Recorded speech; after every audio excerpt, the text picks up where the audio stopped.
शहर कायद में एक तरफ इंतखाबी गहमा गहमी है तो दूसरी तरफ शहर मसाइल में घिरा हुआ है।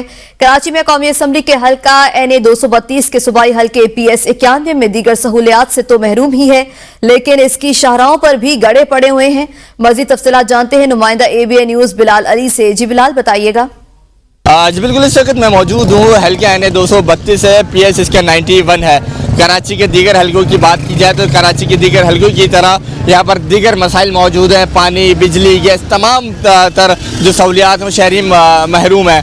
यहाँ पर एक जो मेन पॉइंट रखने की बात की जाए तो कराची के ये मेन शाहरा है, मिल्लत टाउन कहलाता है। यहाँ पर कई अरसे से जो है इस मेन रोड पर, मेरे कैमरे में आपको दिखाया, नाले में जो गड़ा बना हुआ है, इस ट्रैफिक पे जो है काफ़ी दबाव रहता है। एक तीन तरफ इसके रोड जाते हैं, एक जुम्मा गोट जाता है, एक शाह फैसल कॉलोनी जाता है, एक जामिया मिलिया जाता है। यहाँ पे कई अरसे से ये रोड टूटा हुआ है, नाला में गड़ा बना हुआ है। यहाँ पे कई हादसा हो चुके हैं, कई शहरी जो है जख्मी हो चुके हैं। इस वक्त एक मेरे साथ शहरी मौजूद हैं, इनसे बात करते हैं क्या मुश्किलात हैं, बताइएगा ज़रा। ये तो बहुत बड़ी मुश्किलात है, ये बड़ा बहुत गड्ढा पड़ा हुआ है। कोई बच्चा गिर जाए, कोई मोटरसाइकिल गिर जाए, कोई गाड़ी गिर जाए, कोई रिक्शा गिर जाए, कोई कार गाड़ी गिर जाए।